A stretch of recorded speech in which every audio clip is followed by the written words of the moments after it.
बालमित्रांनो, आजच्या आपल्या गोष्टीचे नाव आहे मातृपितृभक्त श्रावणबाळ.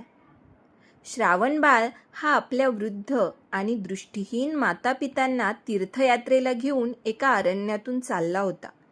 श्रावणबाळाने आपल्या मातापित्यांसाठी एक कावड तयार केली होती. कावडीच्या एका पारड्यात आईला आणि दुसऱ्या पारड्यात पित्याला बसवून ती कावड खांद्यावर घेऊन तो निघाला होता. त्याच अरण्यात राजा दशरथ शिकारीसाठी आलेला होता. बराच वेळची शिकार न मिळाल्याने एका तलावाजवळ तो एका घनदाट झाडाच्या फांदीवर उंचावर लपून बसला होता.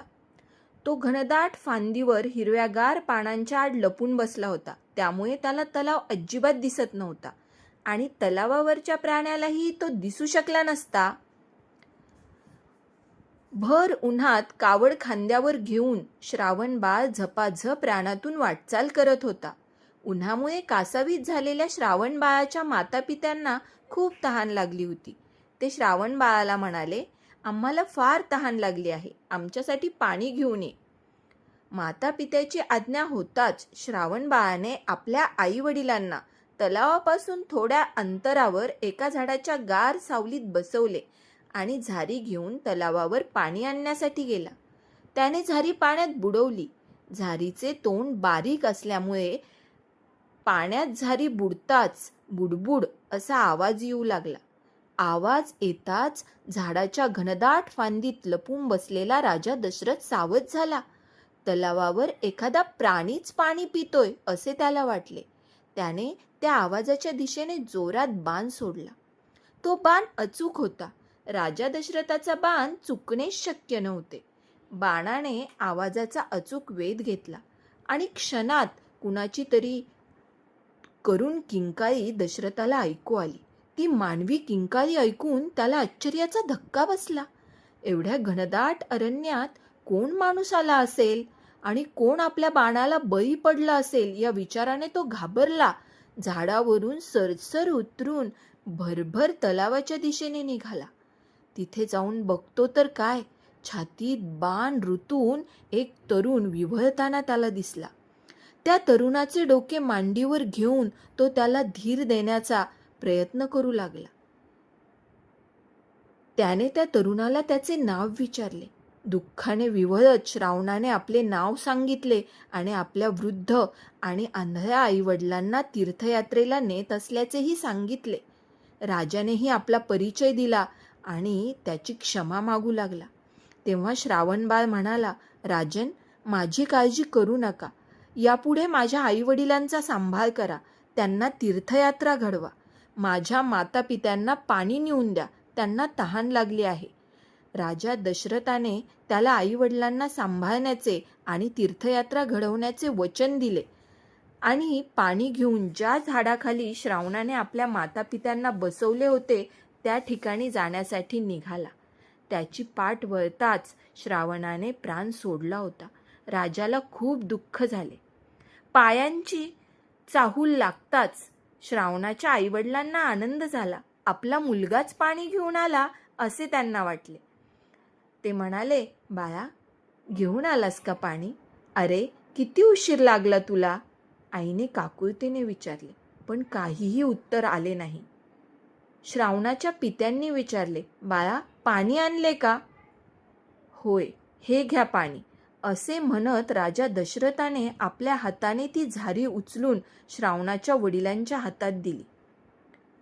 त्यांनी तो अनोळखी आवाज आणि अनोळखी हात ओळखला. हा आवाज आपल्या श्रावणाचा नाही हे त्या वृद्ध दृष्टीहीन जोडप्याने बरोबर ओळखले. "आपण कोण आणि आमचा श्रावणबाळ कुठे आहे?" आईने काकुळतीने विचारले.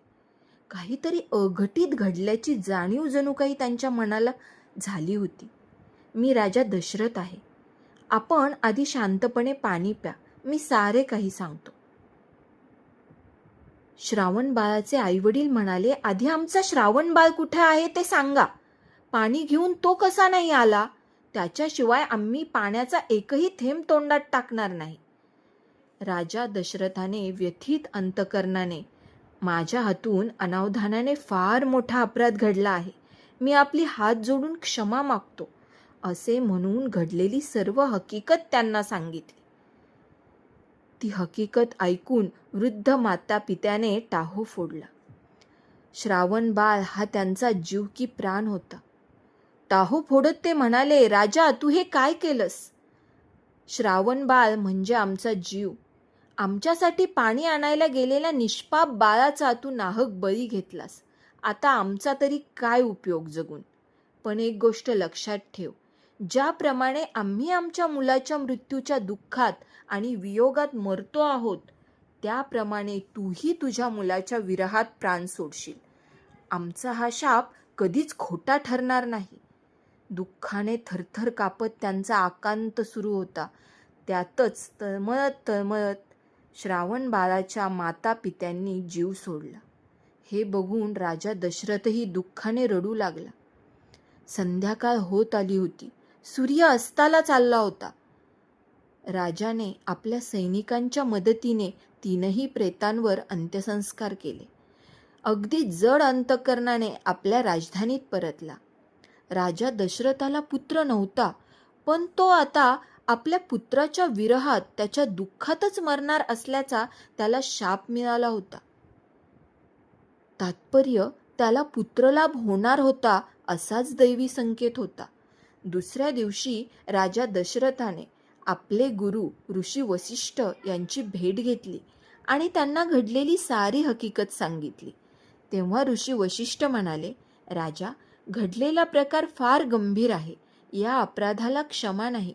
श्रावणाचे माता पिता परम देवभक्त होते. ते पवित्र आणि सात्विक होते. त्यामुळे त्यांनी दिलेला शाप खोटा ठरणार नाही. तुला तो शाप भोगावाच लागेल. तथापि तू पुत्र कामेष्टी यज्ञ कर. त्यामुळे शापाची तीव्रता काहीशी कमी होईल आणि यज्ञाच्या प्रभावाने तुला पुत्रप्राप्तीही लवकर होईल. आपल्याला शाप मिळाल्याचा राजा दशरथाला खेद वाटत होता, तर श्रावण बाळाच्या माता पित्याचा शाप खरा ठरण्यासाठी आपल्याला पुत्र प्राप्ती होणार आहे याचेही त्याला समाधान वाटत होते. त्याने गुरु आज्ञा प्रमाण मानून पुत्र कामेष्टी यज्ञाच्या तयारीसाठी आपल्या दरबारातल्या अधिकारी आणि मंत्रीगणाला आदेश दिला.